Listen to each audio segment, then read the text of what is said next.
This is just a sample of the audiobook. To get the complete audiobook, access the link posted in the first comment. Street, which led into the Place Contrescarpe. The squat toilets of the old apartment houses, one by the side of the stairs on each floor, with the two cleated cement shoe-shaped elevations on each side of the aperture, so a locataire would not slip, emptied into cesspools, which were emptied by pumping into horse-drawn tank wagons at night. In the summertime, with all windows open, we would hear the pumping, and the odor was very strong. The tank wagons were painted brown and saffron color, and in the moonlight, when they worked the Rue Cardinal Lemoine, their wheeled, horse-drawn cylinders looked like Braque paintings. No one emptied the Café des Amateurs, though, and its yellowed poster stating the terms and penalties of the law against public drunkenness was as fly-blown and disregarded as its clients were constant and ill-smelling.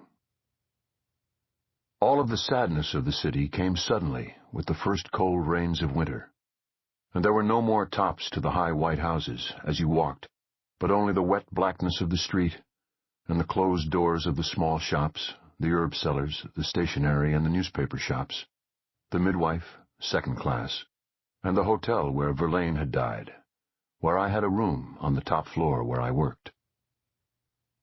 It was either 6 or 8 flights up to the top floor, and it was very cold, and I knew how much it would cost for a bundle of small twigs, 3 wire-wrapped packets of short, half-pencil-length pieces of split pine to catch fire from the twigs, and then the bundle of half-dried lengths of hard wood that I must buy to make a fire that would warm the room. So I went to the far side of the street to look up at the roof in the rain and see if any chimneys were going and how the smoke blew. There was no smoke, and I thought about how the chimney would be cold and might not draw, and of the room possibly filling with smoke, and the fuel wasted and the money gone with it. And I walked on in the rain. I walked down past the Lycée Henri IV, and the ancient church of Saint-Étienne-du-Mont, and the windswept Place du Panthéon, and cut in for shelter to the right, and finally came out on the lee side of the Boulevard Saint-Michel, and worked on down it past the Cluny and the Boulevard Saint-Germain, until I came to a good café that I knew on the Place Saint-Michel. It was a pleasant café, warm and clean and friendly, and I hung up my old waterproof on the coat rack to dry, and put my worn and weathered felt hat on the rack above the bench, and ordered a café au lait. The waiter brought it, and I took out a notebook from the pocket of the coat and a pencil, and started to write. I was writing about up in Michigan, and since it was a wild, cold, blowing day, it was that sort of day in the story. I had already seen the end of fall come through boyhood, youth, and young manhood, and in one place you could write about it better than in another.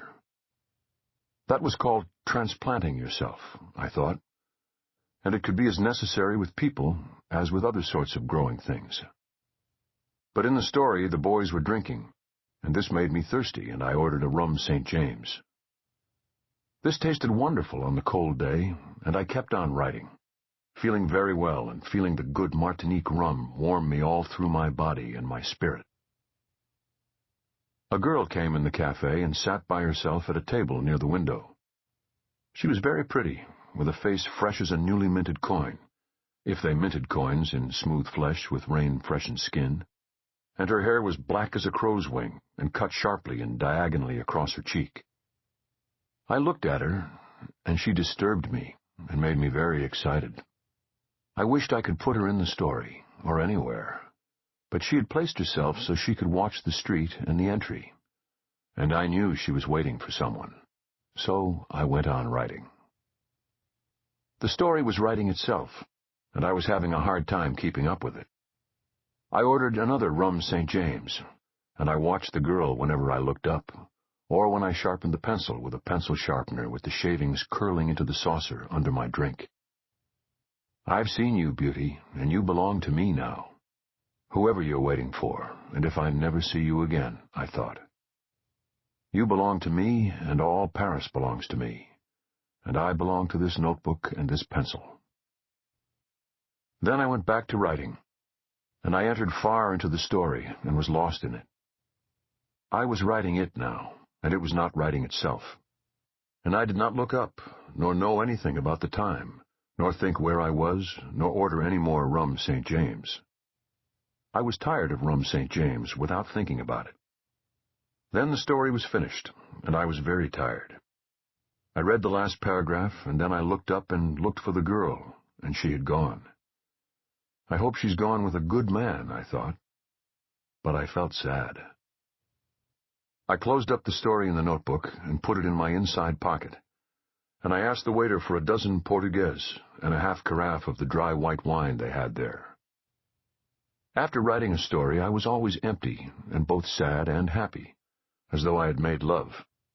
And I was sure this was a very good story, although I would not know truly how good until I read it over the next day. As I ate the oysters with their strong taste of the sea and their faint metallic taste that the cold white wine washed away, leaving only the sea taste and the succulent texture, and as I drank their cold liquid from each shell and washed it down with the crisp taste of the wine, I lost the empty feeling and began to be happy and to make plans. Now that the bad weather had come, we could leave Paris for a while for a place where this rain would be snow coming down through the pines and covering the road and the high hillsides, and at an altitude where we would hear it creak as we walked home at night. Below Les Auvents there was a chalet where the pension was wonderful, and where we would be together and have our books, and at night be warm in bed together with the windows open and the stars bright. That was where we could go. Traveling third class on the train was not expensive. The pension cost very little more than we spent in Paris. I would give up the room in the hotel where I wrote, and there was only the rent at 74 Rue Cardinal Lemoine, which was nominal. I had written journalism for Toronto, and the checks for that were due. I could write that anywhere under any circumstances, and we had money to make the trip. Maybe away from Paris I could write about Paris, as in Paris I could write about Michigan. I did not know it was too early for that, because I did not know Paris well enough. But that was how it worked out eventually. Anyway, we would go, if my wife wanted to, and I finished the oysters and the wine and paid my score in the café, and made it the shortest way back up the Montagne Sainte-Geneviève through the rain, that was now only local weather, and not something that changed your life, to the flat at the top of the hill. "I think it would be wonderful, Tati," my wife said. She had a gently modeled face, and her eyes and her smile lighted up at decisions as though they were rich presents.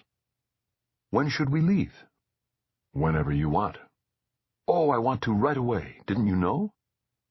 "Maybe it will be fine and clear when we come back. It can be very fine when it is clear and cold." "I'm sure it will be," she said. "Weren't you good to think of going, too?" Miss Stein instructs. When we came back to Paris, it was clear and cold and lovely. The city had accommodated itself to winter. There was good wood for sale at the wood and coal place across our street, and there were braziers outside of many of the good cafes, so that you could keep warm on the terraces. Our own apartment was warm and cheerful. We burned boulets, which were molded egg-shaped lumps of coal dust, on the wood fire, and on the streets the winter light was beautiful. Now you were accustomed to see the bare trees against the sky, and you walked on the fresh-washed gravel paths through the Luxembourg gardens in the clear, sharp wind. The trees were sculpture without their leaves when you were reconciled to them, and the winter winds blew across the surfaces of the ponds, and the fountains blew in the bright light. All the distances were short now, since we had been in the mountains. Because of the change in altitude, I did not notice the grade of the hills, except with pleasure, and the climb up to the top floor of the hotel where I worked, in a room that looked across all the roofs and the chimneys of the high hill of the quarter, was a pleasure. The fireplace drew well in the room, and it was warm and pleasant to work. I brought mandarins and roasted chestnuts to the room in paper packets, and peeled and ate the small tangerine-like oranges and threw their skins and spat their seeds in the fire when I ate them, and roasted chestnuts when I was hungry. I was always hungry with the walking and the cold and the working. Up in the room, I had a bottle of Kirsch that we had brought back from the mountains, and I took a drink of Kirsch when I could get toward the end of a story, or toward the end of the day's